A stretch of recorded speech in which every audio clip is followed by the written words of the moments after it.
Hi everyone, this is Teo with John How Real Estate. You're here today with Vaneh from Option One Lending.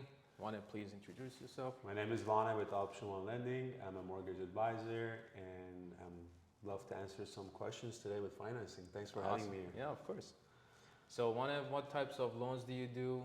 Do you do commercial or residential? What programs?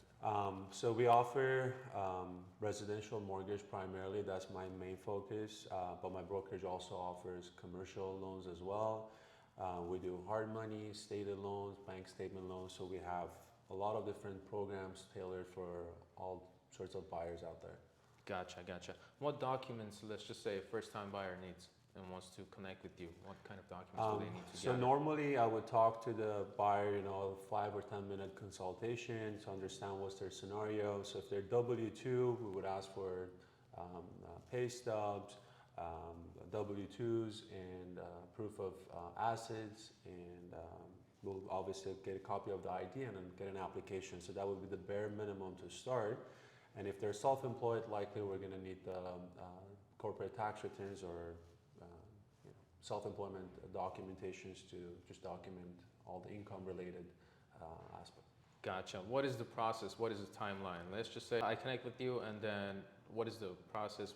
How much does it take to get pre-approved? Or So normally for the buyer, depending on the complexity of their case, once I have all the documents, normally it's within half a day to 1 day turnaround time.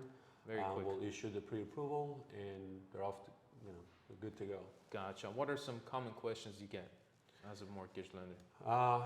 I would say usually they'll ask what is the rate, right? The rates have gone up, how's that affecting my pre-approval? Or if they're on the edge of buying, they're scared to make a move, so they'll try to start a conversation talking about economy and sharing some stats with them to make them at ease.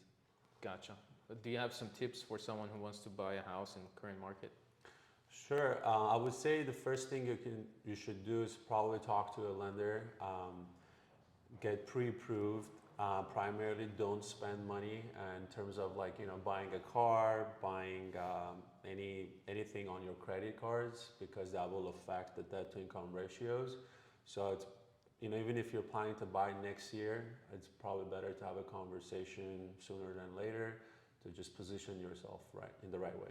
Gotcha. What are some programs you have currently, like FHA? People hear conventional, they don't know the difference. If you can talk about it. In terms of programs with a tax return, the most two popular programs are the down payment assistance program. Essentially is a FHA financing. So usually FHA needs a 3.5% down payment. So one of the investors we work with, they offer a forgivable option such that if the buyer makes 36 payments on time, then their down payment is forgivable. So they can open escrow on a property with just as little as a couple of $1,000s to help with the closing costs, and they're good to go. The second option is the rate buy down, which is sort of an incentive for the buyers and the sellers. So if you're a buyer and because the rates are higher, your rates are lower for the first couple of years of your mortgage. So if your rates are, let's say, 6%, then the first year of your mortgage would be 4%, second year would be 5%, and then third year will go back to 6%. So that helps buyers with affordability. And if you're a seller, instead of doing a price reduction, it helps you to just give the buyer credit of, let's say, $10,000, $20,000 depending on the loan amount, which is better than doing a price reduction of $40,000, $50,000, or hundreds of thousands of dollars, especially in LA. Got it. So the first program you mentioned, the assistant one, is there a income limit, or? There's no income limits. The minimum FICO is 620, and you'll get a better rate if the loan is conforming, meaning it's within $648,000 range. And if you go high balance, which is over $1 million, then the rate is a tad bit higher. Either way, if you run the math with appreciation that you would get from your purchase over the next 3 years, you'll still a better option to make a purchase today, and then you can leverage from your equity at a later time to do a refi. And likely we know the rates will drop over time, so it's a perfect opportunity for those who have income but not necessarily have down payment. Got it, got it. And how do you help a first-time buyer understand the process? Like, Well, it could be overwhelming for a beginner, so we try to just typically collect the documents first, understand the scenario, run credit to see if, not all clients fit in the same box, and we have so many different loan options. So, understanding what their income is, if we have enough history, going through the whole kind of underwriting the file before issuing pre-approval will narrow down what are the loans that they're qualified for. Once I know what those options are, then I'll communicate that with the borrowers again, making sure they understand what their options are. I will make my recommendation and give them full control on deciding what's best for them and how that tailors with their goals. got it. How do you communicate with your clients? Like, I see some lenders, they just get a pre-approval from the lender. The client goes to see houses, but the rates have changed. Do you follow up with them when the rate change, or what is the process? Every time I issue a pre-approval, I make sure I stay in touch with buyers at least once a week. If the rates change, it's my job as a lender to make sure that they're still pre-approved, because we have some corner cases where the debt to income ratio is on the higher end. And normally, I would ask a client in the beginning how they would like to be communicated versus, call, text, or an email. So I usually shoot them an update of what the market is, doing during that time, especially lately where rates are pretty high. It went down, and you see headlines in the news, and everyone gets happy that the rates are going down, and then in last week rates went back up again. Yeah. So it's important to communicate all of that, so make sure it's not an emotional roller coaster for the buyers and scare them away. In reality, this is the perfect time to buy right now, so I want to help them to get to their goal. And I usually communicate that with the realtor as well, to make sure we're all on the same page and working as a team. Got it, awesome. Can you think of a situation that it was a challenging situation that you helped a client? Sure. I guess for us in the brokers community, the number one issue that we see is a lender fallout from retail banks. When it comes to Fannie Mae, Freddie Mac, retail banks add more of their own overlay. So if we have, like, on our end, if we have a debt to income ratio of, let's say, almost a 50%, at retail banks it could be different numbers. So that affects the purchase power for a buyer. And that's just one example. Like, I know, for example, Bank of America will not provide a projected rental income unless there's 2 deposits. So if someone's trying to rent their existing place and upgrade, then Bank of America is not going to help them. They're in a tough situation.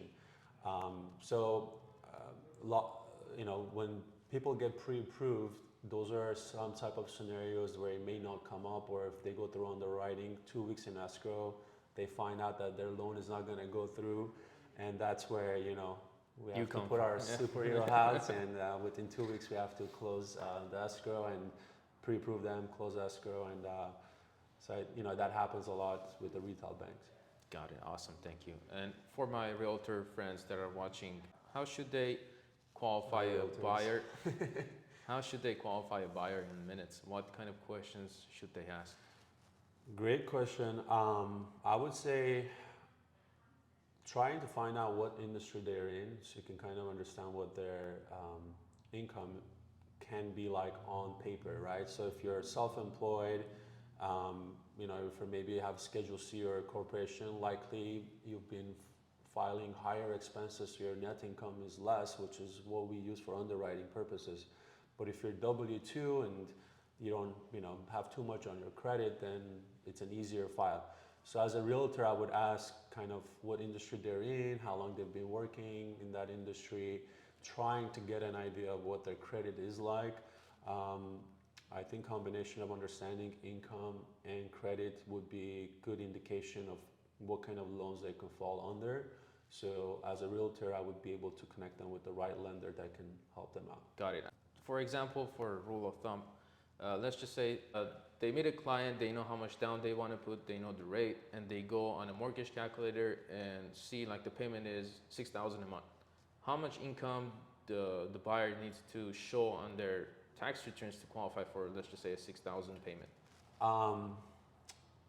I would guess somewhere around. Um, so normally, the debt to income ratio is like double for a conventional loan, assuming you're going Fannie. I would say somewhere around 160,000 without having much on your liabilities. It's just a guess.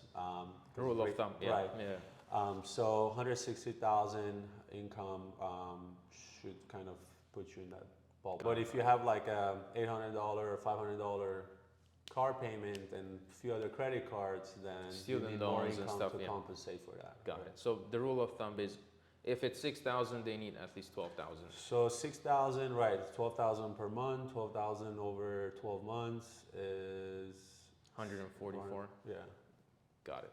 If they don't have any debt or stuff. correct. Gotcha. Okay. Anything that I missed you wanted to share with the audience?